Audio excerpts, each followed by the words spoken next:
இது வெற்றி செல்வன் எனும் திரைப்படத்தின் இசை வெளியீடு மற்றும் முன்னோட்டம் விழா என்றாலும் என் மீது கொண்ட பேரன்பின் காரணமாக பொதுவாக விழாக்களிலே கலந்து கொள்ளாத பாலா இங்கே வந்து மேடையிலே அமர்ந்திருக்கின்றார்.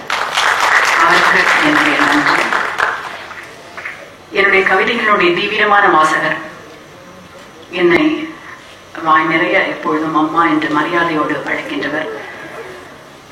நான் மிக மிக விரும்பி பார்த்த, வெகு காலத்திற்கு பின்பாக அழுத தென்மேற்கு பருவக்காற்று என்கின்ற அருமையான திரைப்படத்தை எடுத்தவர் என்னுடைய பிரியத்துக்குரிய நண்பர் சீனு ராமசாமி அவர்களுக்கும், என்னுடைய வேண்டுகோளிற்காக இங்கே வந்திருக்கின்ற பிரியத்திற்குரிய முக்கியமான படைப்பாளி அமீருக்கும், இந்த திரைப்பட குழுமத்தை சார்ந்த மேடையில் அமர்ந்திருக்கின்ற ஆச்சுமல் மனோ, குறிப்பாக இளம் பாடலாசிரியர் கார்கி, ப்ரொடியூசர் தமிழ்ஜெயன், இன்னும் யாரேனும் நான் விட்டிருந்தால் kindly excuse me, Kishore and editor, எல்லோருக்கும் பார்வையாளர்கள் உங்களோட சேர்த்து என்னுடைய வணக்கம். பொதுவாக தமிழ் திரைப்படங்கள் இசை வெளியீடு முன்னோட்டம் என்பது ஒரு சடங்கு நிகழ்வாக அமைந்து விடுவது உண்டு. இன்றைக்கு அது அப்படிப்பட்ட சடங்கான ஒரு நிகழ்ச்சி இல்லை என்று நான் நினைக்கின்றேன். ஏனென்றால் மிக முக்கியமான தமிழ் திரைப்பட துறையை ஒரு புதிய போக்கிலே திசை திருப்பிய இயக்குநர்கள் மேடையில் அமர்ந்திருக்கின்றார்கள்.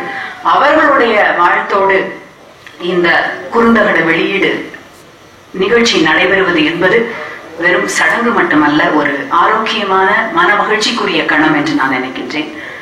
திரைப்படத்தை தயாரித்த என்னுடைய குடும்ப நண்பருக்கும் இயக்கிய ருத்ரனுக்கும் என்னுடைய பாராட்டுக்கள். என்னிடம் வந்து சொன்ன பொழுது மனநலம் குன்றியவர்களை ஒரு பின்புலமாக வைத்து கதை பண்ணியிருக்கிறேன் என்று சொன்னார். உங்களுக்கு எல்லோருக்குமே தெரியும், நாம் அனைவருமே மனநலம் குன்றியவர்கள் தான். The ratio may be different. மிக அழகாக ஆழமாக பாலா அவருடைய படம் ஒன்றிலே அதனை பயணித்து வெளிப்படுத்தி இருப்பார். ஒரு திரைப்படம் எனக்கு இந்த காலகட்டத்தில் நினைவுக்கு வந்தது. அந்த திரைப்படத்தினுடைய பெயர் I just came to make a phone call என்னும் ஆங்கில திரைப்படம். ஒரு பெண் தனியாக காரோட்டி செல்கின்ற வேளையிலே அவளுடைய கார் பழுதுபட்டு ஒரு மனநல விடுதியின் அருகாக நிற்க நேர்கின்றது. காரிலிருந்து இறங்கி அருகிலே இருக்கின்ற பப்ளிக் டெலிபோன் பூத்திலே போய் தன்னுடைய கணவருக்கு அல்லது உறவினருக்கு தொலைபேசி செய்து, இந்த மாதிரி என்னுடைய கார் பழுதாகி விட்டதால் நான் வழியிலே நிற்கிறேன் என்று சொல்வதற்காக அவர் அந்த டெலிபோன் பூத்திற்குள் செல்வார். அப்பொழுது அந்த மனநல காப்பத்திலிருந்து ஒரு 20-30 கைதிகள் தப்பி ஓடி வருவார்கள். அவர்களை பிடிப்பதற்காக அந்த காவலர்கள் துரத்தி வர இந்த டெலிபோன் பூத்திற்குள் 2-3 கைதிகள் உள்ளே வந்து விடுவார்கள். கைதிகள் அனைவருமே தப்புவதற்காக வெவ்வேறு உடைகளிலே இருப்பார்கள். தவறுதலாக இந்த பெண்மணியையும் சேர்த்து மனநல மருத்துவமனைக்கு கொண்டு சென்று விடுவார்கள்.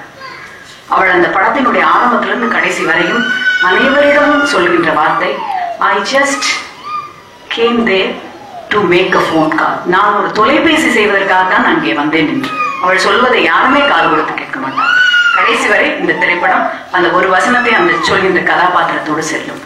அப்படியாகப்பட்ட ஒரு வித்தியாசமான சிந்தனையோடு ருத்ரன் இந்த படத்தை எடுத்திருப்பார் என்று நான் நினைக்கின்றேன்.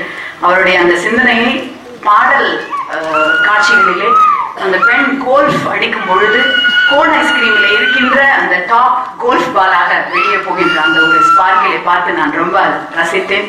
பாராட்டுகள் ருத்ரன். கார்கியுடைய பாடல் வரிகளும் அப்படித்தான். அந்த பெண் இயற்கையை ரசித்து பாடுகின்ற பாடல் வரிகளிலே எல்லாத்தையும் வர்ணித்து விட்டு ஊல் அல்லல்லா என்று பாடுகின்ற உள்ளம் மட்டுமே நான் அணிந்திருக்கின்ற உள்ளாடை என்று மிக புதுமையாகவும் துணிச்சலாகவும் ரசனையோடும் எழுதியிருக்கின்றீர்கள். வாழ்த்துக்கள் உங்களுக்கு. மணிஷர்மாவினுடைய இசையிலே 2 பாடல்களும் மிக மிக ரசிப்பவையாக இருந்தன. இந்த குழுவில் பணியாற்றிய அனைவருக்கும் என்னுடைய வாழ்த்துக்களும் பாராட்டுகளும். மிக முக்கியமாக என்னுடைய அழைப்பை ஏற்று இந்த விழாவை சிறப்பித்த என்னுடைய பிரியத்துக்குரிய இயக்குநர்களுக்கு நன்றி. ருத்ரன் இது போல இன்னும் பல திரைப்படங்களை தனக்கே உரிய தெளிவான, தான் நம்புகின்ற விஷயங்களை முன்வைத்து இயக்க வேண்டும் என்று வாழ்த்தி விடைபெறுகின்றேன். நன்றி.